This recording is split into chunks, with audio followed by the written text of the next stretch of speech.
Part 1. You are going to listen to a conversation between two friends who are discussing the organisation of a party. As you listen, answer the questions.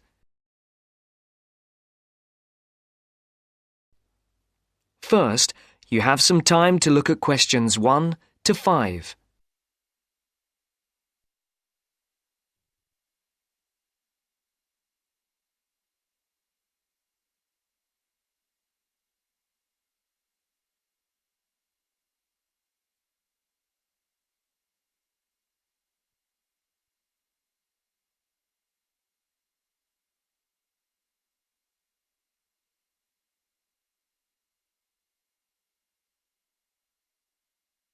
Now the test will begin.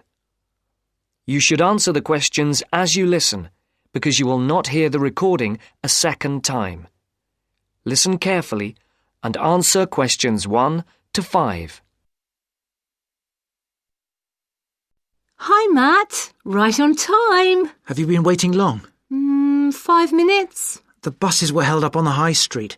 Otherwise, I would have been early. Yeah, there's something wrong with them today. Yes, I think so. OK, what shall we do? Shall we go and have a coffee? Yeah, that would be nice. There's that place on the corner over there.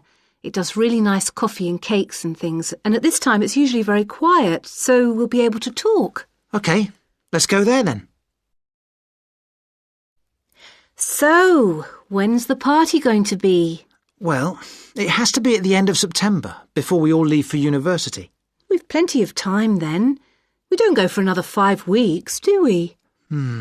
Well, we haven't really got that much time, if you think about it. There are only a couple of weeks at the beginning of September when all of us are around. Oh, yes, I forgot. Nazrin, Phil and Nikki and all that lot have gone off on holiday. And I'm away for 2 weeks from tomorrow. So, what does that leave us then? As far as I know, we're all here between the 19th and the 30th of September. Will Sandra be around then? I know that she has a whole string of family birthdays at that time, and she might not be available. Well, let's make a note of that, and we can contact her about it. OK. Shall we settle for the 21st of September then? What day is the 21st? It's a Saturday. Is that OK? That's fine. Before the conversation continues, look at questions 6 to 10.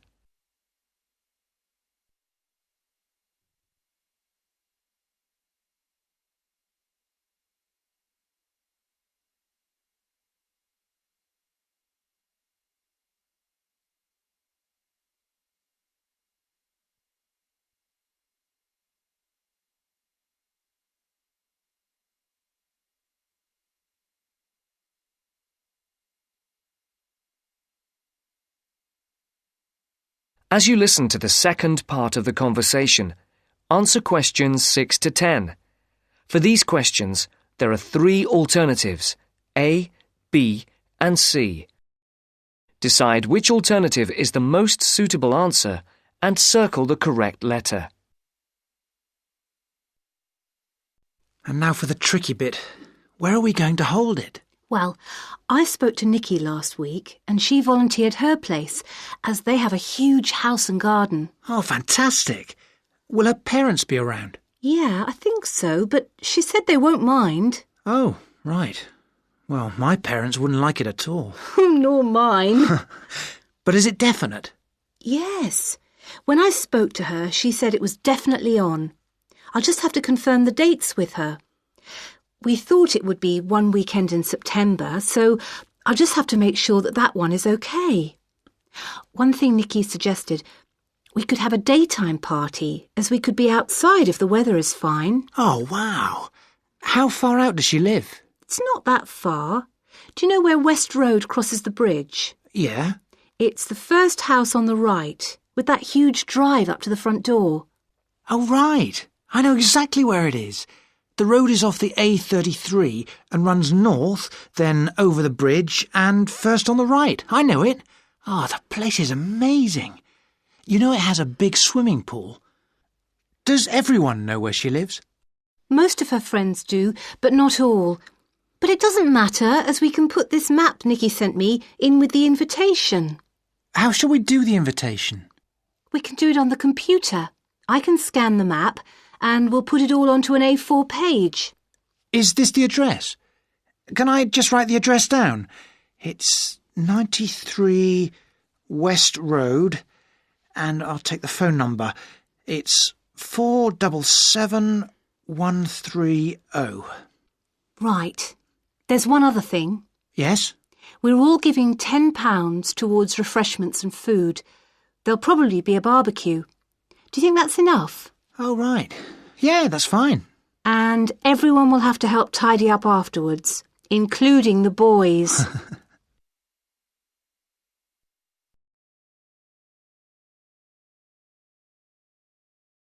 That is the end of part 1. You now have half a minute to check your answers.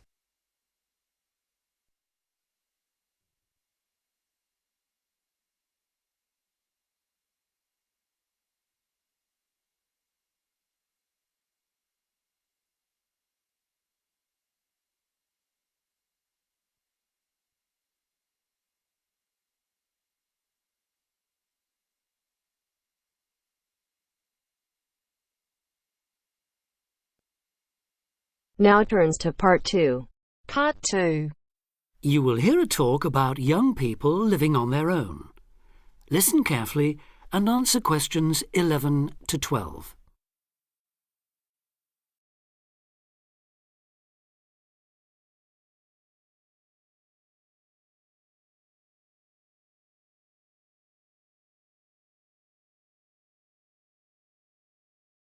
Listen carefully and answer questions 11 to 12.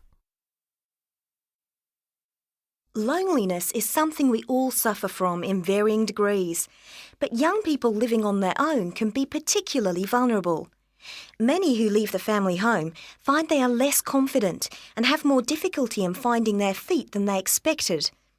Often, going to work or study in another town or city will be the first time they have lived away from home. Although this may sound like an adventure for those dying to get away from the glare of the parental eye, for others it is a daunting prospect which generates apprehension, uncertainty and even fear. In fact, in a recent survey of over 1,600 people who had recently left home, 32% said that understanding and coping with loneliness was a crucial issue for them and made them feel highly stressed and distracted. An annual report by researchers last year recorded a noticeable increase in the number of individuals with homesickness, transition and isolation issues. Acknowledging that feelings of loneliness and isolation could impede progress at work or study, they examined the number of people using the welfare and health services. They found that young people in particular were prone to difficulties. Last year, 61% of all people using counselling services were aged under 30, and of this group, 57% were men.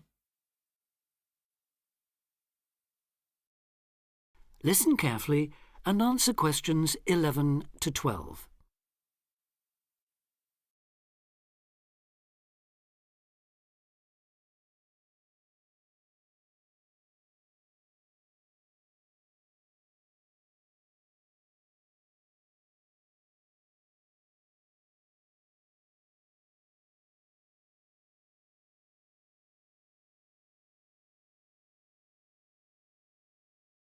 Now listen and answer questions 13 to 20.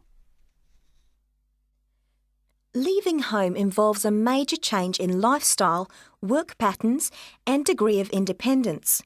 You will be away from home, family and friends and are no longer supported by familiar surroundings. For this reason, in the first year, a lot of young people suffer from loneliness. Ironically, this sense of isolation comes at a time when you are likely to be surrounded by people most of the time. Living in a busy city, travelling on crowded buses and trains, you will be constantly among people. But this can sometimes compound your sense of being alone. Seeing others who appear at ease among large crowds, mingling and making friends, can make you feel excluded and inadequate. Adapting to a new environment makes people uncertain of what to do or how to behave and breeds insecurities which can make for a real sense of isolation. It is often those who are more used to being on their own who deal best with the transitional period of leaving home. Other reasons for feeling alone include high expectations of the big city, where you have the best time of your life and meet lifelong friends. It may be the first time you have had to make new friends since you started primary school, and perhaps you are reluctant or finding it hard to replace old friends whom you miss. There are also pressures to juggle work and socialising, which may leave you feeling left out. Or it could be that you have a long-distance relationship and feel torn between your new lifestyle and that special person who lives so far away. Because loneliness can leave you with a sense of low self-esteem, where you become self-conscious and feel you have been rejected, it is very difficult to overcome. You may be reluctant to even try and make new friends or take part in social activities, and will also find it difficult to say no to things, leaving you feeling exploited and weak.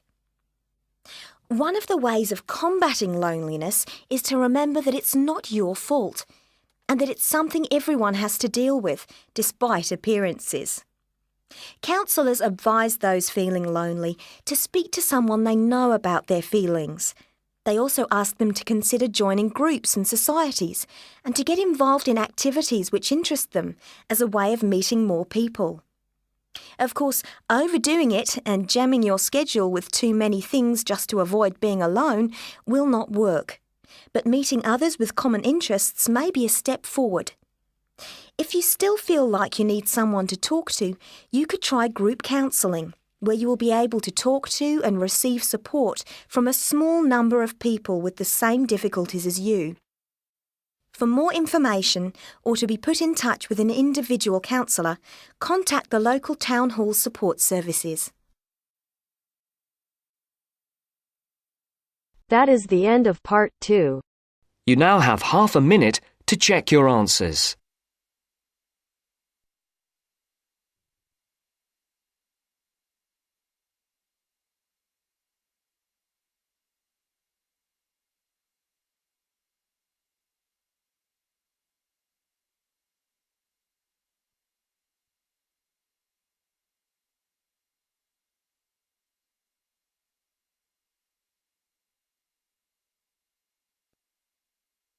Now turns to part 3. Part 3. I have with me today Matthew East, a registered osteopath and a supporter of alternative techniques in healthcare. Matthew, can you tell us more about osteopathy? First, you have some time to look at questions 21 to 26.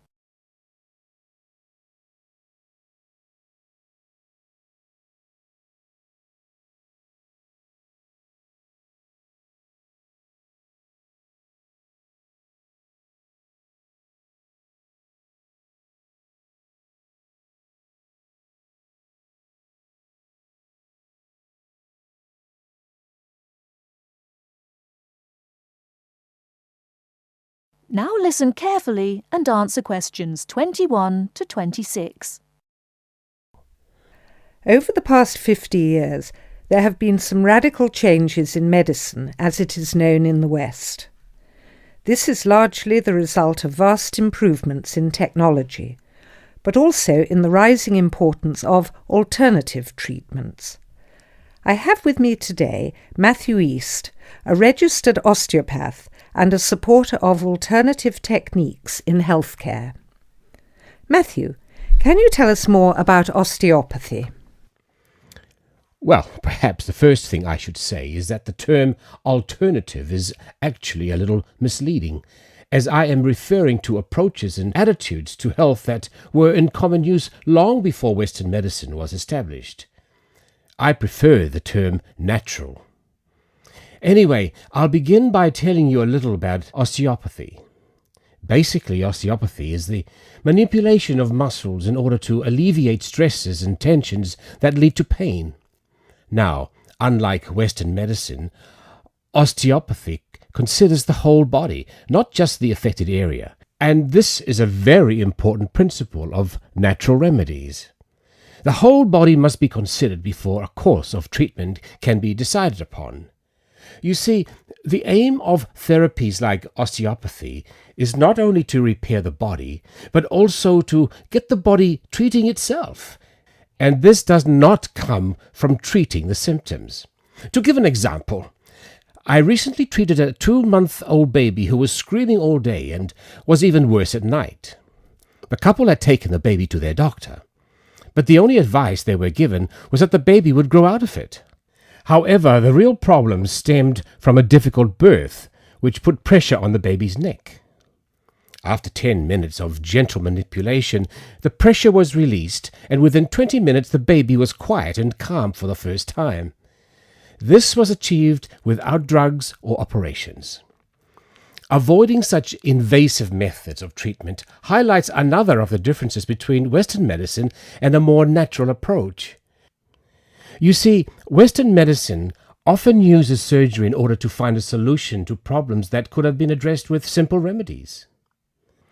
A medical approach that looks closely at how essential an operation is before it is performed would offer patients a considerably less stressful method of treatment, not to mention the financial savings. Natural remedies actually amount to about 10% of the cost of a Western course of treatment. Before you hear the rest of the talk, you have some time to look at questions 27 to 30.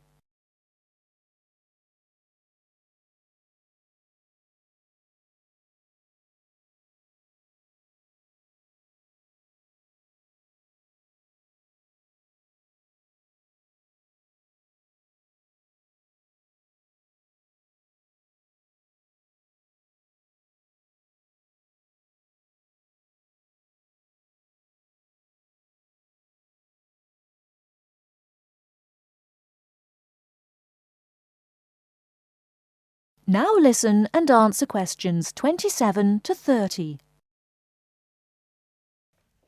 I'd like to mention the subject of surgery again a little later, but I would like to say at this point that there are those that claim that the benefits of osteopathy and herbal therapies are largely psychological, that they have not undergone the clinical trials that pharmaceuticals have.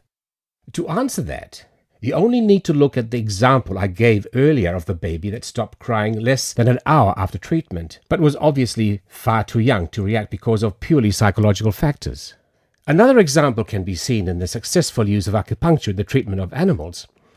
In response to criticism regarding clinical trials, it is worth noting that the power of pharmaceutical companies is such that, although some drugs fail the standards required of them, they are sometimes still prescribed by doctors. Moving on to another point, it should be stressed that natural remedies, in addition to having no side effects, can also be applied to any patient. Now, I'm not suggesting that the same treatments are used indiscriminately. Although natural remedies can be used with any age group, the treatment selected is very specific to the person. By this I mean that not only the general health of the patient needs to be considered, but also their habits, diet, and lifestyle in order to build a complete picture. However, I am not suggesting that we should reject Western medicine entirely. In fact, there have been occasions when I have referred patients to their doctor, as I felt that in those cases it was the most suitable course of action. There are many situations in which it is by far the best option. Take emergency surgery, for example. Obviously, more natural remedies do not provide the speed required in such cases. The best solution would therefore be an open-minded combination of the two forms. Well, thank you very much, Matthew. That was a very interesting insight into natural treatments. Next week, we'll be inviting Dr. Moore. That's Moore. Onto the programme to argue his case as a doctor. Until next week, then, goodbye. That is the end of part 3. You now have half a minute to check your answers.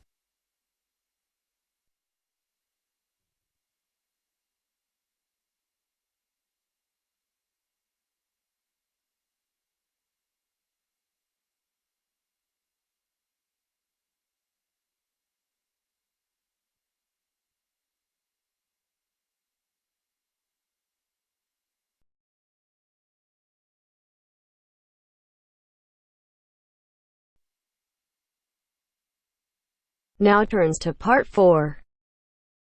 Part 4.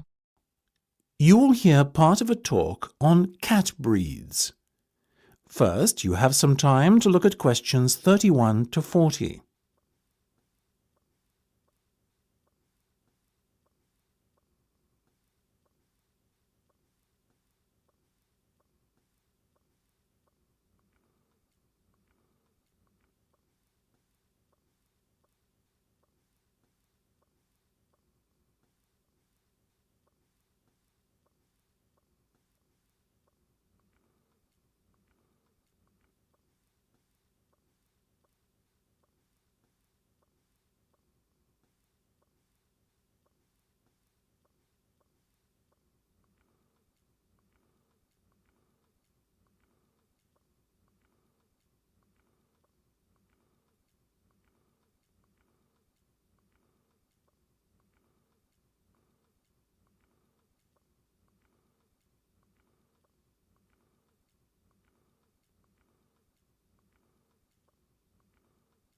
Now listen carefully and answer questions 31 to 40.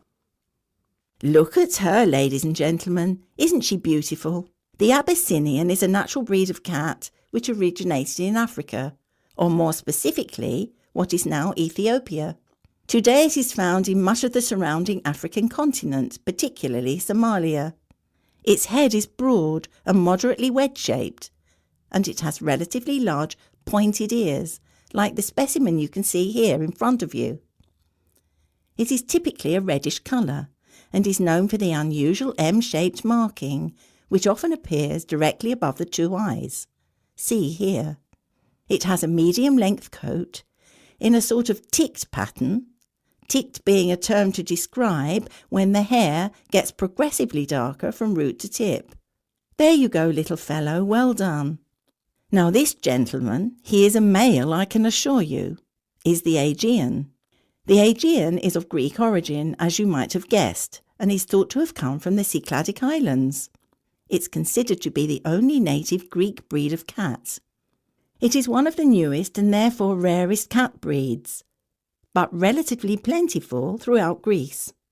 It is much liked for its intelligence and friendliness, and because it excels in pest control. It has a semi-long-haired coat with rich tail. The coat is typically bi- or tri-coloured, with white always present, and the other colours ranging from black to red, blue, cream, etc. These colours are just as likely to present themselves as stripes. This little guy, as you can see, has beautiful reddish-blue stripes running through a pale coat. The head is medium-sized and quite round. The ears have a wide base, rounded tips, and are covered by hairs. Now the Australian. Australians are still mainly confined to distribution in their homeland. Obviously Australia, though a number of catteries in the UK have started to breed them too. Look at those expressive eyes. The cat is a fine example of the breed, medium-sized and short-haired. Notice also the large round head. This breed is much loved for its tolerance of children, and because it is very rarely inclined to scratch. Its coat is typically spotted, or, as in the case of this little fellow, classic tabby style. Last but not least, we have the bobtail, another relatively new breed, like the Aegean and Australian. The bobtail first appeared in the 1960s in the United States, the only country in which it has a significant distribution, and is most notable for its stubby, bobbed tail, which is only something like 1/3 to 1/2 the length of a normal cat's tail. It is a very sturdy breed, with rather shaggy and dense fur. Bobtails can have any colour fur, and often have the appearance of a tabby. Unlike the other breeds we have discussed, the bobtail is not natural. It is said to be a result of the crossbreeding of a domestic tabby cat and a bobcat. Such is the careful breeding the cat has undergone that it comes in all colours, and there are also both long and short-haired versions. If I had to recommend one of these breeds to you today, I would have to vouch for the Australian. After all, As all of us here are parents, we must surely agree that our children are our first consideration when it comes to purchasing a pet. What effect the animal will have on them, how will it react, etc. These are questions we all ask ourselves, and they are even more important when the child is very young. The Australian is simply unrivalled in the temperament department and is extremely unlikely to lose its composure and take a swipe at your child. That said, it is still a very rare breed in these parts, and as with all things in the world, rare equates to very expensive. So it may be beyond the price range some of you are prepared to pay. Surprisingly perhaps, though the bobtail is part lynx or bobcat, as they say in the States, it doesn't appear to have inherited any of the wildcat's aggressiveness, and therefore it makes an excellent second best as a pet you can allow to be around children. It is also considerably less expensive. The other two breeds we have talked about both make excellent house pets. However, hand on heart, I could not endorse either as a pet to have around young children. In my view, the child's safety is not something to gamble with. So, if you can afford the extra few quid to lay out for a bobtail, or better still, an Australian, do so. You won't regret it.